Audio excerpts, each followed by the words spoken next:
Nehemiah Davis, I've heard him say a few times, commit now, figure the rest out later. And Yeah, there you go. Make the commitment and then boom, we're going to go from here. But first we got to decide that it's going to happen. Yeah, for sure. And once we decide, then we can make it happen. Not being afraid to fail.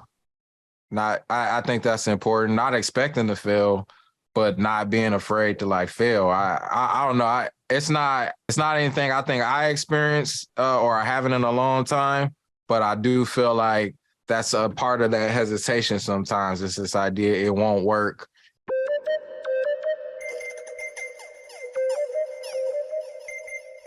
Welcome everybody to the Pancakes from Scratch podcast and conversation series. My name is Ernest Coleman III, and I love hosting these conversations, talking to good people doing great things.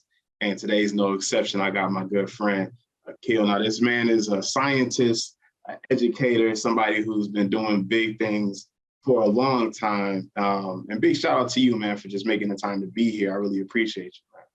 Thank you for having me on, man. It's a pleasure, and I'm glad to be here with you. Absolutely. Pleasure. Absolutely, man. Well, so before we, get too deep into it, I like to start our conversations off with just what's giving you energy this week, man. What's giving you energy? I had a good week last week, sales wise. So I would say I'm not new to entrepreneurship, but I'm new to products. It's something I would imagine I would have got into sooner, but I don't know. I'm very particular about business. But I had a really good sales week last week. I've been putting myself out there on social media. And that's hard for anybody, I think, at first. But when you start to get returns or just have a good week like that, it's definitely motivation to get back at it again. So that's got me fired up for another good week because I was very intentional about how I did it. And money talks. So yeah. Sir. Yes, sir. Gotta love that's definitely a high going into the week so far. Perfect, man. I love it. We'll keep chasing it, man. Keep after it. I know that entrepreneurship for me has been a journey, brother. So, yeah, for sure.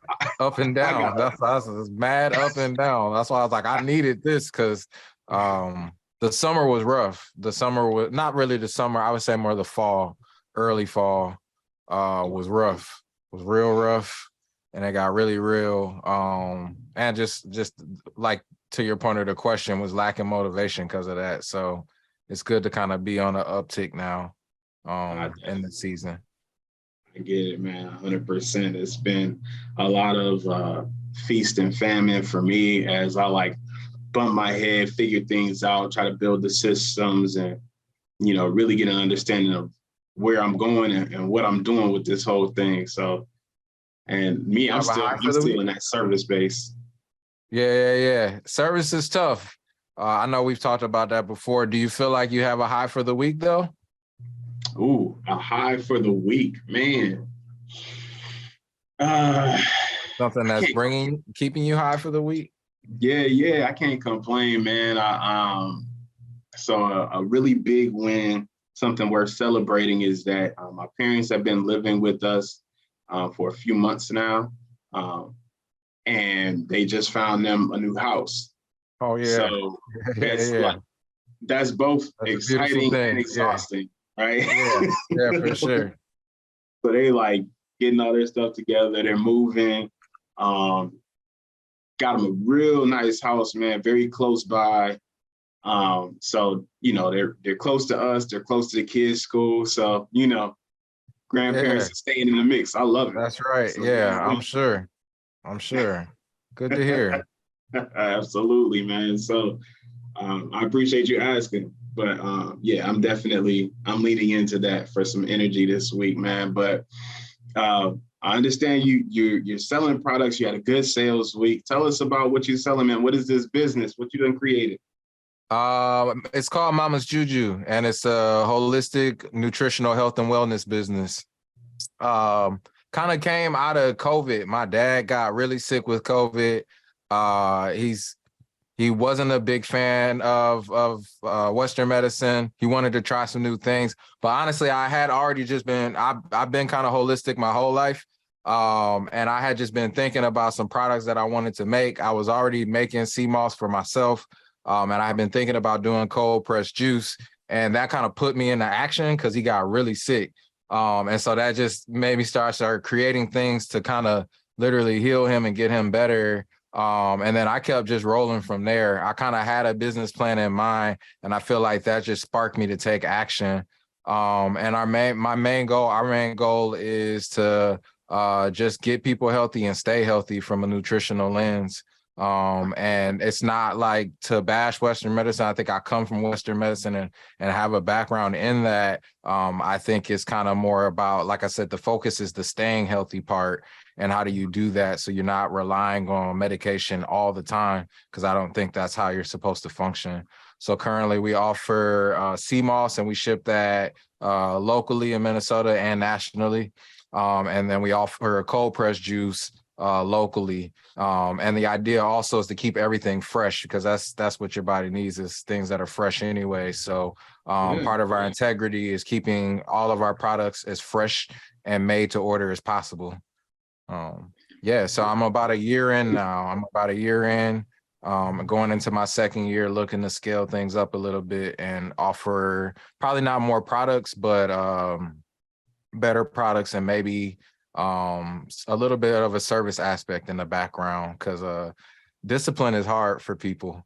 That's what I'm learning on this journey, is that people want to be healthy, but the road to being and staying healthy is difficult for everybody, myself included.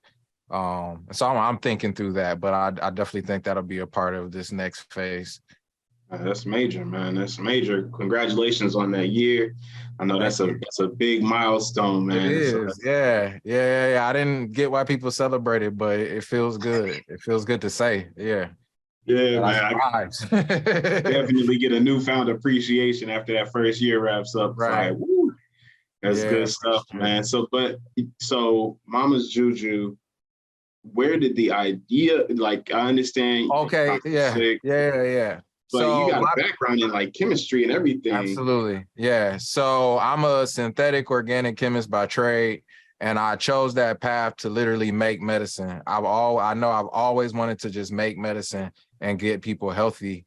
And so I went to school for chemistry, and then I went to graduate school, and it really was in graduate school where, I don't know, you're post-college, you're just figuring out what you really want to do. And what I didn't want to do was be a chemist for the rest of my life. I was already holistic, and a lot of that holistic learning and West and Eastern medicine that I was a fan of came from my grandmother. She's always been holistic my whole life. So I grew up around a woman who was holistic my whole life. And when I was in grad school learning more about chemistry, she was fighting stage 4 liver cancer completely holistically. No radiation, no chemo, no nothing. Being like studied at the Mayo Clinic, like a real miracle, and like they gave her months to live. She lived about 9 more years than the time they gave her to live, to like see me graduate from grad school and see all of her grandchildren graduate from college. And that just left an imprint on me where I didn't just dismiss Western medicine, but I became a believer in holistic alternative medicine. And that continued my journey. So a lot of it's just been on me. I do yoga, I stay clean, I drink a lot of water. But I've reached a point in my life where I'm at now, where I've lost so many people to cancer and just heart disease and the things that kill us. It's kind of just a labor of love. So the name Mama's Juju comes from my grandma. It's a testament to her, and also an acknowledgement that, like, throughout history, the women have been the healers. The women have been the ones that you go to. Even most times when you're sick, you go to mom. And so that idea of acknowledging the healers, including my grandma, who have always been there outside of like what mass health and medicine has been able to offer us. So yeah, that's the name, and that's the mission as well. Wow, man, that's powerful, bro. Thank you. That's major, man. I think I really love how it calls attention to, like, culturally what's happening in our households and where we look to for healing, and like Right. paying homage to that, showing appreciation for that, but also like bringing something to a marketplace where people can realize the value Yeah. of Yeah. something Yeah. that, yeah, man, that's And that's super where I dope. want to use my traditional background is to scale without like damaging the integrity of the freshness or what the earth has to offer. I think there's a way to do that. And I think that's my kind of unique position that I'm excited about as I grow. Got you. So is that why with the juice you can only ship locally to keep the freshness? Is that the That's my idea. I've been pressed on that a lot, and I do think there's some things that I'm thinking about to meet in the middle, but like my honest where my heart is still at is kind of like as it pertains to like getting your juice and stuff, like just support. There's someone doing what I'm doing locally. And it's like you really should be drinking your juice like even cold press within 5 days. But if you can drink it that first day, that's where it's at. That's where you really get like you're just maximizing benefits. Not to say it doesn't have any, but I'm talking about like, yeah, like, or if you were just juicing yourself. So a lot of this other part is just the convenience factor.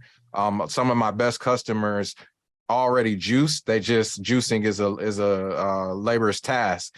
So it's kind of like offering the convenience there. But yeah, like if you juice at home, I'm open to that. That's what I'm saying. I'm trying to support the idea of the living part. So it's just like buy mine for convenience and understand it be fresh like you got it at home. But if it's not for you, like juice at home and you'll see the same benefits. I use all my products. That's what I say too. So that's what's up, man. I consume everything I'm slinging every day. I love it. I love it. We was trying to juice, man.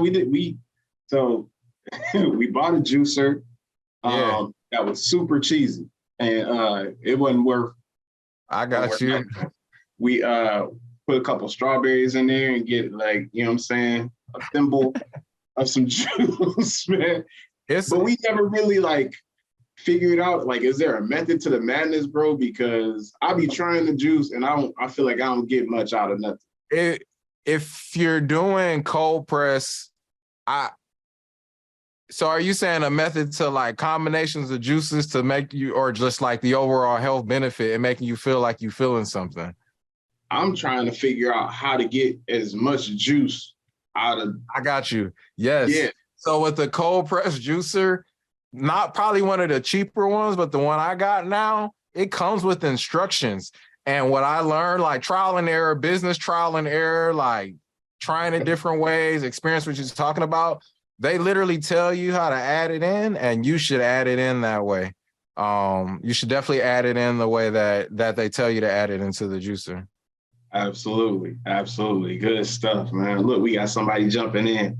Yeah. We got questions coming in and everything. Oh, so look, here's a question that came in. They want you to talk about the benefits of sea moss. So like, I know you mentioned that was one of your products. Yeah. So that's something like I might miss a day of juice, but I don't miss my sea moss. It's a naturally occurring seaweed in the Atlantic. It grows in the Caribbeans, and it has 90% of the vitamins and minerals that your body needs.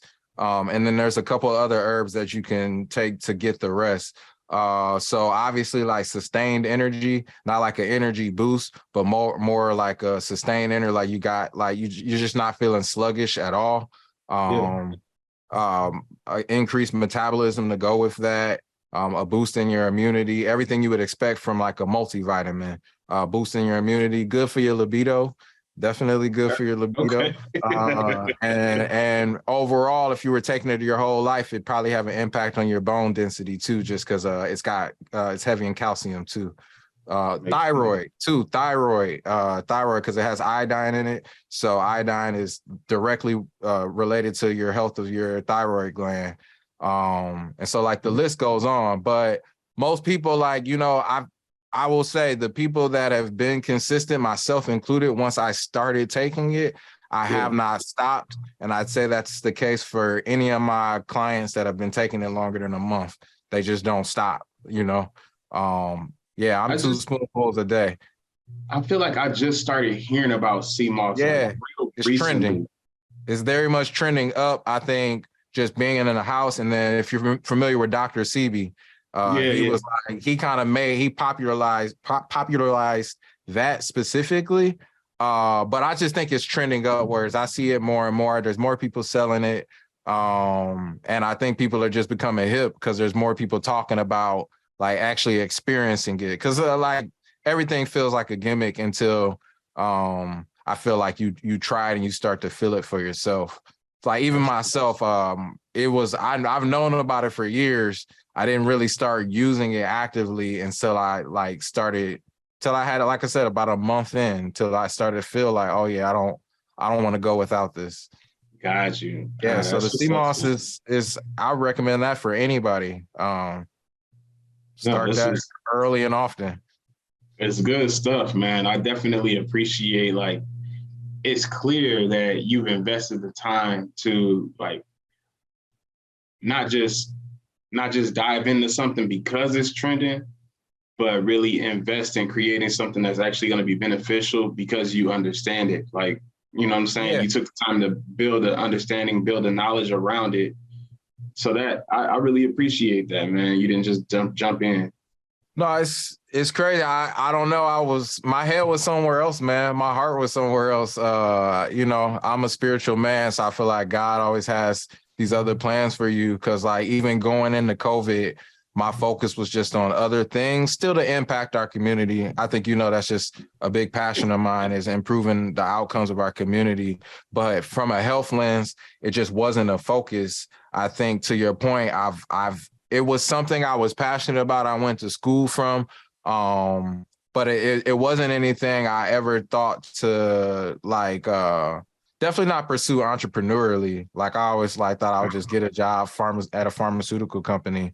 But it's been great to share the knowledge. It's been great to see people get healthy, and be a part of that and be a service to that. And so, I feel like that's why things are rolling and growing the way that they're supposed to, just because, everything's just been through a lens of service, everything I've done. And I'm hoping and I'm praying that continues to like just broaden my horizons. For sure. Yeah, I'm sure it will, man. I'm sure it will, because you're doing it for the right reasons. You're doing it with the right intent. I think that makes a major difference in the outcomes that we see. Absolutely. You mentioned, some of the challenges with health that your family's experienced in the past. And, in these conversations, I get curious around what are the challenges that really shape us, that really drive us to become who we are. So I'm wondering for you, is there something that you would consider like the biggest challenge you've had to face, or something that stands out to you as a difficulty that really helped you become who you are? That's a good question. I will say, I guess through the health lens, I have had the unfortunate experience of just seeing death like early in life, and mostly because of health reasons, like not like accidents or nothing like that, just like people dying for reasons that seem somewhat preventable. I've never really, I'm a reflective person, so I feel like I'm reflecting in real time and saying like maybe that impacted the way I went about my STEM career. I probably would have ended up in STEM, but like choosing chemistry, choosing like pharmaceuticals and all of that may have had maybe that had an impact on me. So I would say, yeah, some of those larger challenges is like this fear of like, not my imminent death, but like the imminent death of anybody around me. And I don't know, the way it shaped me though, honestly, like I said, is like moving through action and understanding that anybody can be healthy and anybody can feel good, and like learning that. And then like slowly as I grow as a man, living that truth. I would say the other part about that kind of hardship experience is just being grateful for family and friends. I'm quick to tell you I love you when I talk to you, when I get off the phone, just because I know what it is. And so I find myself continuously grateful for just family and friends and the ability to love. And I know that's shaped through just losing people that I wish I could spend more time with, talk to, learn from for sure, especially my grandma. I'd say that's a big hardship, an often one, you know. But no, yeah, I also feel like it is what it is. Like it doesn't get better, you know what I'm saying? But like you learn to like live with it, you know. So it doesn't continue to hold on you or slow you down. You know what I'm saying? Because grief can debilitate you. You know what I'm saying? Like, yeah. So just trying to make it not so debilitating all the time, you know, through gratitude. That's it, man. We all go through our go through. Yeah. And you know, we all have these experiences that, you know, are going to try us and test us and stretch us to become different, or see things differently or behave differently. And I think, you know, you called out a big point that there's a big difference between the knowing and the doing, right? The believing and the seeing it through. And I think that's what creates the gap between, you know, the folks that get stuck in their grief and trauma, and the folks who leverage that experience to learn and grow and create. So, man, and the thing is that when we create, like the impact that it has on the world around us, it's so major. Like I think we overlook the value that we create when we bring something into the world that we were only able to create because we survived what we had to. Right. Yeah. I agree. So I'm not like, I know people aren't a fan of that word struggle, but I think they kind of like, I don't know, overestimate what that word means. Like life is struggle. You know what I'm saying? It has to be. There ain't no way around it. Not to grow, become your full self. I agree. That's it, man. We gotta push through to push forward, and I think that's a major thing. So, like, as you started to like come up with this idea specifically, Mama's Juju, like, tell me about the process that you had to go through. Like, I got the idea, I want to create something, and then like you just started. Like, what happened? No. Like I said, I think I had the idea of like a nutritional health and wellness business. I feel like was in my mind like forever. You know what I'm saying? Quite literally. And there was parts to it that were written down because we know the importance of like writing things down to bring them to life. I would say the earliest parts I had down was just more like so where I start everything with I'm old school roadmap brainstorming with bubbles, circles. You work, I'm still do that with any new idea. And so where I started with this one, I actually was more focused on herbs more than juices at the time, but it was like, what are the stuff that's like what is stuff killing Black people, or like Black people can what are chronic illnesses that Black people suffer from? And then I like started there. It's just like, and then I was like, all right, maybe like a diagnosis, but more of a feeling like stress, tired, those kind of things. And then from there was like, all right, herbs, I wanted to learn more there. So I put that to the side. And then I was like, well, juices, I know juices can get some of this done, if not all of this done. And so from there, I bought some books. I think I have one of them. I don't have it right here. I thought I had it right here, but I got this juicing book that was just like a game changer. And basically I just like took some of those recipes and tweaked them based on what I thought a better flavor might be versus what they're saying this treats, because it's telling you like what fruits does what, for what symptoms or what you got going on. So it's just like a little bit of tweaking. So I had those rolled out. So by the time my dad had got sick, I was able to kind of like quickly roll out some of those recipes. And then I'm testing from there now too. So like I'm making extra. And so from there, I got recipes, I've got a game plan, and I think I'm already selling sea moss. What happened with the sea moss was like, I was taking it and then I was like, let me make like 6 jars and see if I could sell them. And I sold them all that day. And I was like, oh yeah, let's get some labels going. Let's just get that rolling. That's not really like a business plan. Let's just sell that as much as possible. Back to the juices, I made those same ones I had been making for my family while they were sick. I started just making them, and then it was summertime and the world was like slightly open, right? There was like outside stuff going on. So I started just giving out samples and getting feedback.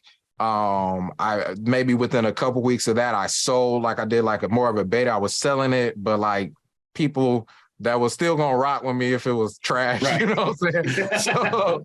So like not even, that don't even include family though. That's like select friends and family, right? And got their feedback. And so from there, I got a very small loan from my father from like the juicer I had researched that I wanted that I could like build with. Got that juicer. And then I was cranking it out. I just was very, I don't know, something was like, for one, it was like I wasn't working and it was like, you got to move in real time. It sounds nice to like strategize, but you need to be like, there needs to be something moving in real time. And so I just kept selling the juice and I was like, let's just do pre-order 1 day a week. That way it's set. You can budget for it, plan for it, and don't do anything more than that.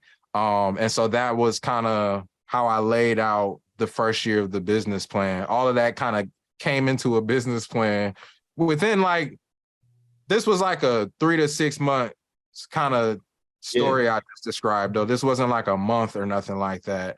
And then everything else I kind of knew from like the administrative side of a business. I knew because I've done business before, which I'm grateful for, that I just like was aware of like, so the LLC stuff, the bank account stuff, like all of that, I was quickly able to do in like a day.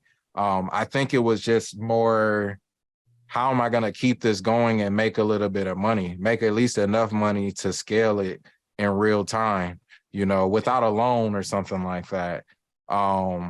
And so we've been rolling ever since. I would say that the weekly pre-orders was the best decision I could have ever made, because that business is, I think juicing is a good luck with anybody that has a juicing business explicitly. I that is challenging for a lot of reasons. And then the CMOS to go along with it. So next I'm just focused on awareness with CMOS, and then expanding my customer base with the juices and just letting people know that I have them.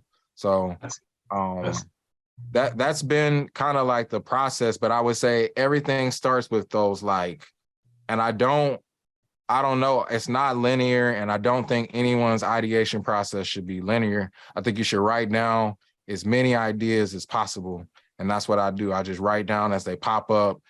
Me and another friend, we've done that for years, or like he'll just call me with one and we make a list of them and we come back to them sometimes, but at least it's there for a reference point. And that's what's kept me going, because I can still reference that. I still kind of reference some of those earlier documents as I'm like thinking about what's next. It's kind of like, well, it's been nice. That's big, man. That's big. It's just as simple as writing ideas down. I think,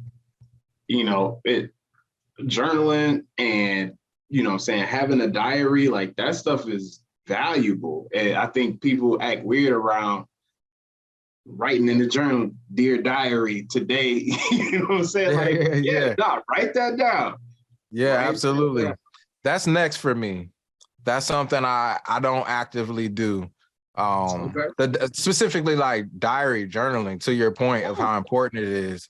That's it, just, and getting in the routine of doing it. Not to say I've never done it, but like to do that on a regular basis, kind of like to your point, I think that's where like breakthroughs lie, you know. Yes, sir.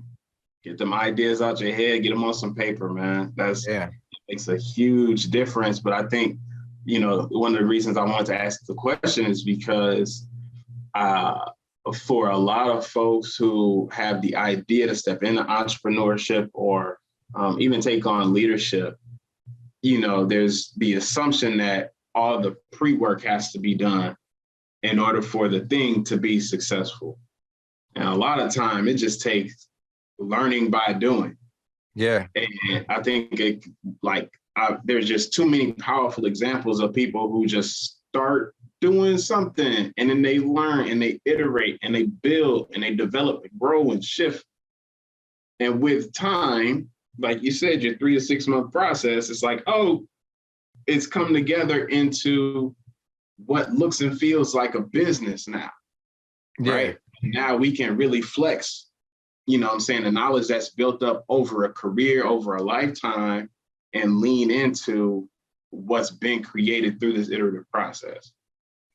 You see what I'm saying? Agree. No, I agree. As you were talking, I was thinking about like, I don't know, I'm always like, I don't have a lot of entrepreneurial role models, but I would say like Mark Cuban's on the list of someone that did what you were talking about though. I don't like his early story of how he got to it.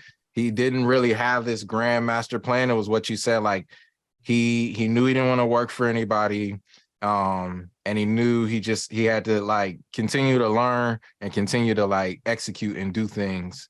And so like some of his earliest business ventures just came with like, they just like he had 5 roommates early on. They all moved into an apartment in Dallas together. But like that was their way to be like, whoever has the best idea, we're just gonna get after it. And that's what they did. And I think that turned into like, I can't remember what that business was. It was before PayPal and all of that. But yeah. Just like, I think it was like, he just tells the story, the idea of what you just said is just like start something. And I think he still applies. I think the best of them still apply that idea to every new venture, which is why they can continue to grow things and build things that are dope. Not like because you have money to blow, because that's a whole nother business thing. You know what I'm saying? Like real grit and real just getting after it. I feel like he still kind of stays relevant because of his ability to say, I'm just, if I don't know how to do it, I'm gonna learn how to do it.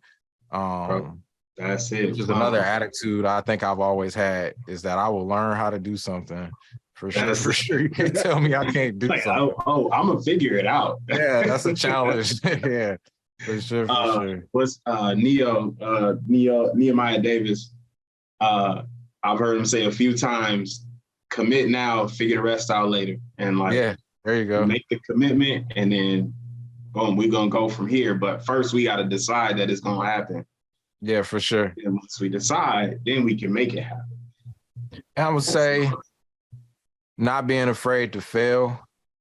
I think that's important. Not expecting to fail, but not being afraid to like fail. I don't know. It's not anything I think I experienced or I haven't in a long time, but I do feel like that's a part of that hesitation sometimes. It's this idea it won't work. It won't work because it's not all the way together. It's like, yeah, I think you can't even think about it. You should be happy when something does fail, that you have something to like learn from, and somewhere to go and grow from. Yeah, man. Either we win or we learn. Yeah, there you go. Yeah. Either we win or we learn.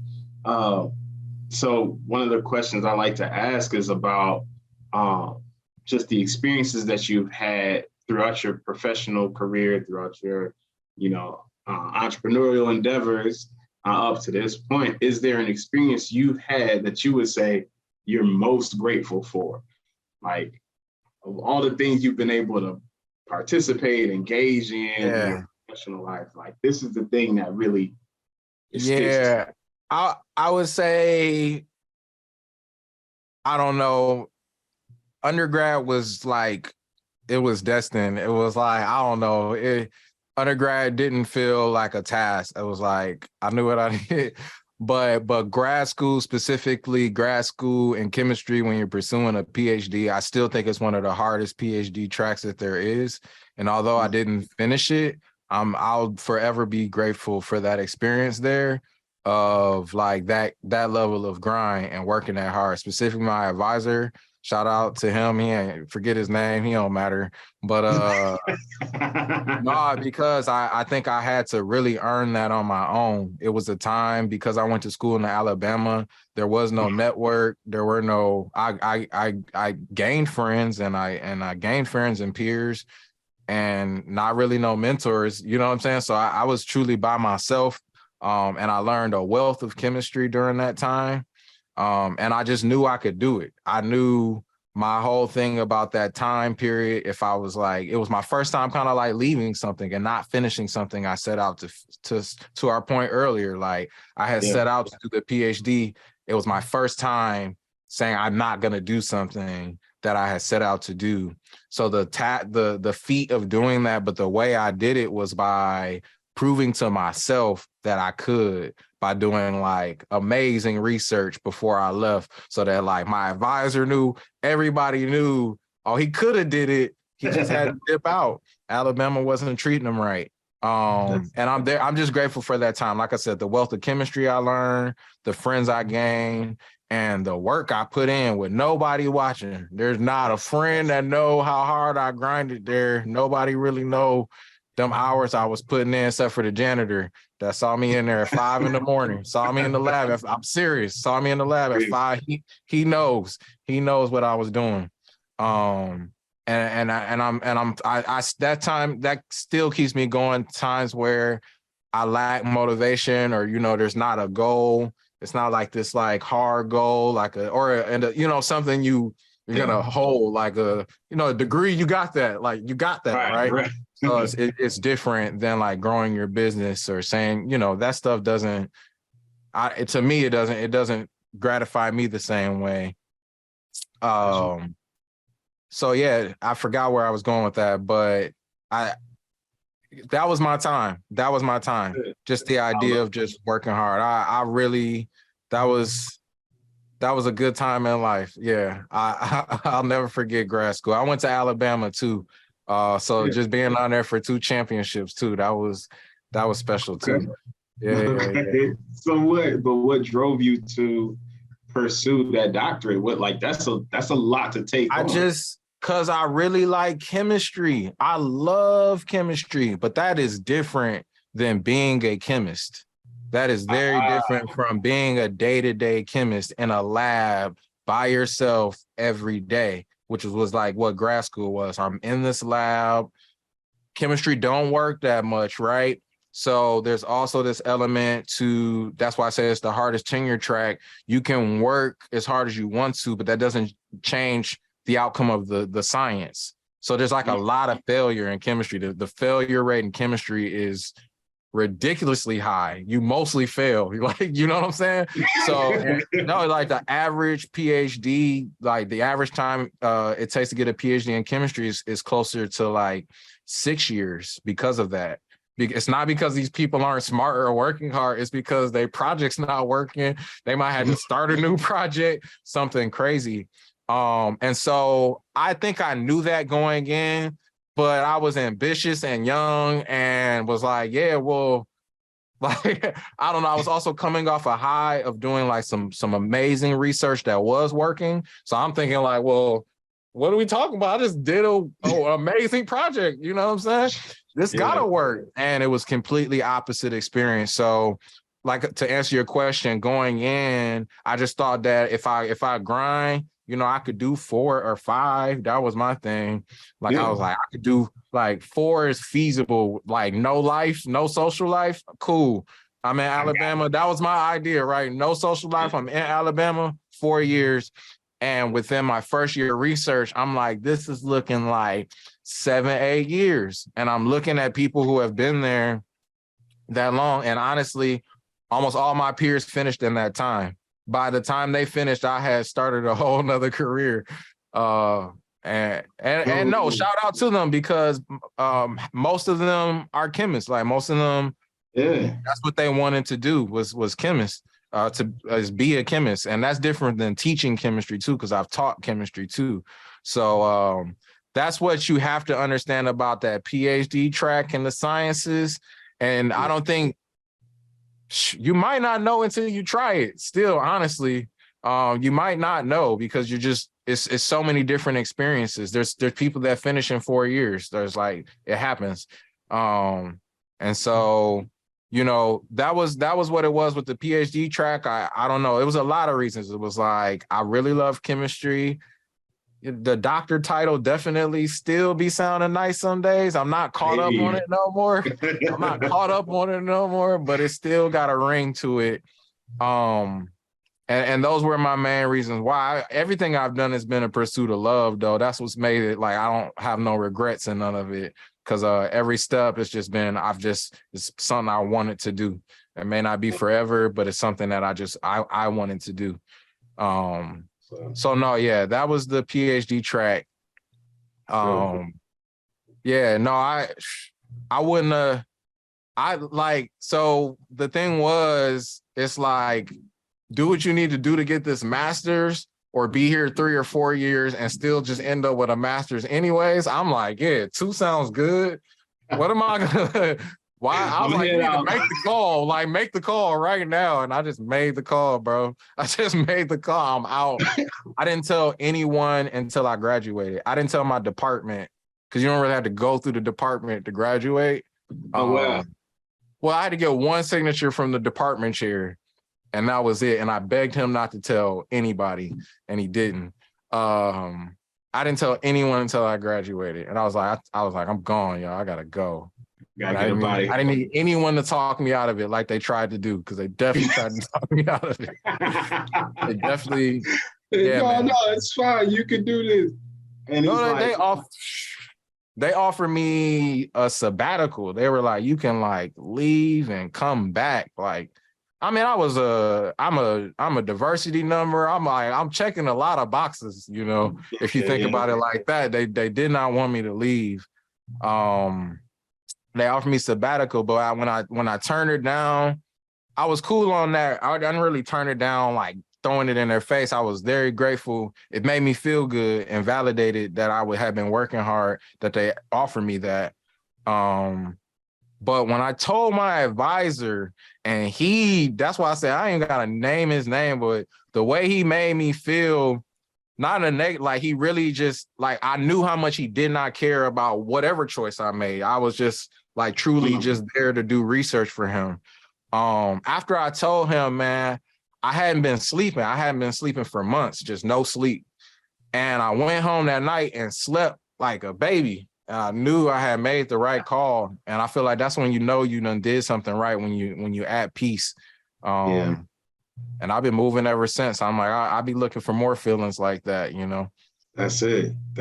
Find that peace, man. I love it. Yeah. Thanks for asking me that, man. I just brought me a little joy reflecting on that. That's what's up, man. I'm glad. That's what it's all about, man. That's really what's at the heart of these conversations, man. This whole idea of pancakes from scratch is like getting folks back to the center of joy, right? The center of peace, the center of like being authentically who we are, and allowing that light from within to glow and lead us in the direction that we want to go. I think there's a ton of power in that. And I think, there are some people who are like on that path that I just want to call attention to. Like, I see you moving in that direction. And I think it's important for people to see what that looks like and understand what that journey kind of feels like, have an idea, you know what I'm saying, to encourage folks to keep moving in that direction, man. So I'm just blessed to know people like you and be on your path and be led and, all of that, honestly. You're definitely one of the people that I like, just chapters. There's like chapters. You're there forever, but you're there at a certain chapter when you need to be there. And I remember when we was at that retreat and we was just chopping it up, man, just the two of us, I knew then that I was esteemed to be in your company. Ah, man, feeling is mutual, brother. I appreciate it. Yeah, man. Feeling is mutual, man. So one more question that I like to just dig into, and I think it actually fits really well with, you know, the type of work that you're doing, the business that you're building, because Pancakes from Scratch. I don't know if you heard the story about where the title came from. I was gonna ask, but no, I would love to hear it. Yeah. So my mom gonna get tired of me telling this story, but no. she gonna keep hearing it. As a kid, my favorite food was French toast. Okay, so Mom, can we have French toast? I'm talking about every morning. I'm like, Mom, can we make French toast? Can you make some French toast?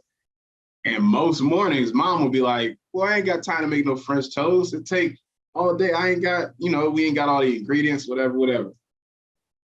When I tell you I got a little older and I learned French toast wasn't nothing but bread and eggs, I said, Mom, you put the bread in the eggs. So why was you begging for that? Now you got me begging for bread and eggs. But then, of course, her grandkids came. Okay, so now all of a sudden, she popping up talking about, I'm teaching the kids how to make pancakes from scratch. Oh, you got all day for the grandkids. Said you was triggered. Activated my trauma. Yeah. Okay, I got you. We're gonna call this Pancakes from Scratch. That's what I'm gonna call my podcast. But the idea is like, food in our culture is much more than just flavors, right? It's a whole experience, right? And so for my mom to have the opportunity to get her grandkids and my dad even to be there, and they putting the ingredients together, the teaching experience, the smells that come with that, the feeling, the joy that comes with that, like all of that, it's a part of it's a moment, right? Each time it's a new moment and experience for them. And I think for us, those moments help to create who we become just as much as the challenges that we face, just as much as the career experiences that we appreciate. It's those fleeting moments that are, you know, really attached to the meals that we prepare as we grow into ourselves. So, quick question for you. What was your favorite food growing up, man? So it's crazy because I would say pancakes are probably pretty high up there. I said it like that because it's crazy. I was with my parents last weekend. We went out of town and I had pancakes like I might have had them 3 days. Definitely had them 2 days in a row. My folks was like, my mom was like, I know you like pancakes. I didn't know you liked them like that. I'm like, I definitely think pancakes was one of my favorite foods growing up. I guess the broader one would be breakfast in general, but pancakes are definitely on the list. I can't think of nothing else that I loved food wise. Pizza. It's pancakes though, man. And I'm not saying that because of the show. Truly, I had them twice. But I've learned I'm a stickler about them too, though. I don't like everybody's pancakes. Okay. So that was the lesson of the trip last week. It's like you might need them from scratch. There you go. Boom. You need the real deal. You can't just the store-bought, give me the 100 restaurant jacks. There you go. Yeah, man. That's what's up, man. It's all good. Like I think there's something to be said about that intersection of food and culture and how we grow and like the ambitions that we have as we come into adulthood and everything like that. Like there's something there at that intersection. I'm gonna figure it out before it's over with. No, man. I mean, the next time I'm ready for when you want to like have the show and then we enjoy like the world-class pancakes while we talk. So let me know. I love it. We're gonna have to do that. Seriously. Okay. Seriously, I'd be down for that. Yeah, I would for sure. Maybe at Golden Time. Golden Time got good pancakes. They got good. They definitely have good. They're on my list. Yeah. I'm gonna have to hit up my peoples over there, man. I ain't been over there in a while. I'm gonna have to holler at them. I like that idea though, man. I'm gonna have to lean into that. Oh man, good stuff, man. Well, listen, before we wrap up, man, any final thoughts, any last ideas you want to share as we close this thing out, bro? My word of 2022 is just like gratitude. And I think that goes hand in hand with love. And we need more of both, like in this crazy world. So like, I just push everyone to give the gift of love to someone. And it doesn't have to be someone that you know, and love doesn't always look the most obvious way. But we all have it in us, in our heart. So I hope that to just leave everyone with those two words, just love and gratitude for anyone that listened, and anyone who didn't. And no, like that's it. Yeah. I love you, man. Good stuff. How do people get in touch with you, man? If they want to connect with you, if they want to buy some of Mama's Juju. Yeah. Mamasjuju.com, MAMASJUJU.com. Mama's Juju LLC is the Instagram. I'm working on trying to take that one. And then Akil CT is my personal Instagram handle. And you can reach me on any of those. Good stuff, man. Well, it's great chatting with you, bro. I appreciate you making the time. Thank Keep you, doing man. your thing. Yeah. I really enjoyed this, and I'll talk to you soon. All right, be cool. All right, peace, bro.